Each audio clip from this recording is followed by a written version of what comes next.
inyong lahat. Nagbabalik po ang inyong lingkod. Konting kaalaman at gabay sa ating pang-araw-araw na buhay.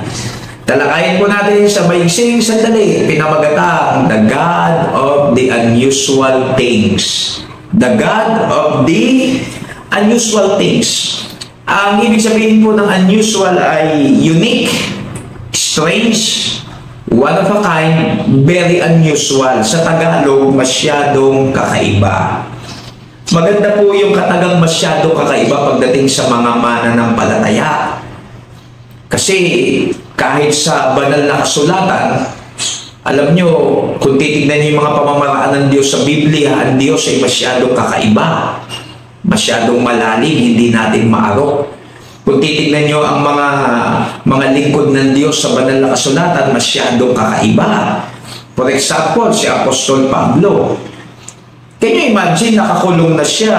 Philippians 4:4, ang sinasabi pa rin niya, kahit nakakulong na, rejoice in the Lord always. And again, I say rejoice. Grabe, nakakulong nang-i-encourage pa na mag-rejoice tayo lagi. Si Joseph sa Bible, kakaiba. Sa Genesis chapter 39 verse 3, sabi ng Panginoon ni Joseph, nakita ng Panginoon ni Joseph na ang Panginoon ni Joseph ay sumasa kanya at lahat ng ginagawa ng kanyang kamay ay pinagpapala. Kakaiba. So mga kapatid, kahit ang Panginoong Jesucristo nung magkatawang tao ay very unusual ang pangyayari. Bakit? Isipin mo, tagapagligtas isinilang sa samsaman. Isipin mo, siya ang Messiah and yet hinubad niya ang kanyang pagka-Diyos at nagmistulang alipin. Kakaiba, the God of the unusual things. Ngayon, i-dictate ko po itong apat na bagay na ito, mabilis lang, at sana dito sa apat na ito, makita na tayo kakaiba. Hindi kakaiba na pangit, kundi kakaiba na talagang lumiliwanag yung let your light so shine before men that they may see your good works. Matthew 5:16. Kakaiba in a positive way kasi Kristiyano tayo eh. So unang-una, yung tinatawag natin na unusual prayer. Unusual prayer. Dapat pag tayo nananalangin, hindi yung lalatoy-latoy, hindi yung parang napilitan lang, hindi yung parang walang gana. Ang sabi ng James 5:16, malaki ang nagagawa ng maningas sa panalangin ng taong matuwid.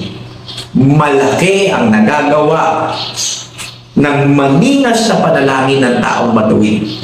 Dapat pag tayo nagpipray, talagang kung pwede, umiiyak tayo sa Diyos, nandun yung intense, talagang dibdiban tayo, sinasa puso natin, hindi yung parang laging inaantok at parang ang tinatawagan natin ay patay ng Diyos. Unusual prayer. Pangalawa, unusual daily living. Sabi ng 2 Corinthians 5:17, sino mang na kay Kristo Jesus ay bagong nilalang. Dapat makita ng mundong ito yung nabago sa atin bilang mananampalataya, hindi yung nabago lang yung ina-attena. Kasi pagka Kristiyano ka, iba ang salita mo, iba pananamit mo, iba amoy mo, iba ugali mo, iba puso mo, iba pananaw mo. Unusual daily living, nakikita. Mula sa dating nagmumura, hindi na. Mula sa dating nakikita maninigarilyo, hindi na. Mula sa ayaw sa Biblia, ngayon hawak ang Bible. Mula sa dating pinagtatawanan ng Diyos, ngayon Diyos ang pinag-uusapan. Unusual daily living. May magandang patotoo. And then unusual faith. Unusual faith. Ito naman, maganda yung pangyayari doon sa inaagasan ng dugo for 12 years, Matthew 9:20-22, nung sabihin ng babaeng, mahipo ko man lamang ang damit niya, ako'y gagaling. Can you imagine, damit na lang ang kanyang inasam sa Panginoon at natouch ang puso ng Panginoong Jesus.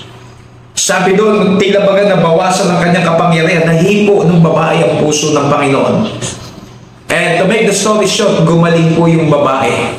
Very unusual faith. And number 4, unusual church. Sabi ni Rick Warren, dapat daw ang church na kapag o-offer ng mga bagay-bagay na wala sa ibang church. For example po mga minamahal, yung bang church nyo may available ba man lang na tubig na malamig o mineral water kapag may nauuhaw na bisita? Meron akong alam na church, meron silang tinatawag na coffee with the pastor. Na kapag may bisita sila, i-opera nila ng kape, tapos konting interview sa pastor. Meron naman kapag umaten yung bisita, laging meron silang regalo. Unusual church. Kasi nakakalungkot yung iba, natuloy ng Christian church, pero napakadamot at ang dating ay puro kabig lang. Sa ganang aking bilang pastor, ang sarap na makita yung church kakaiba. Hindi lamang nag-bless sa preaching. Hindi lamang yung nag-bless dahil ang laki, dahil naka-aircon. How about yung makita ang miyembro mga nakangiti? How about makita yung miyembro kumakamay? How about yung miyembro makita nag-a-assist kung saan mauupo? How about makita mismo ng bisita na talagang na-feel niya yung mainit na welcome ng church? Unusual church. Ganda po dun sa panahon ngayon. God of the unusual things.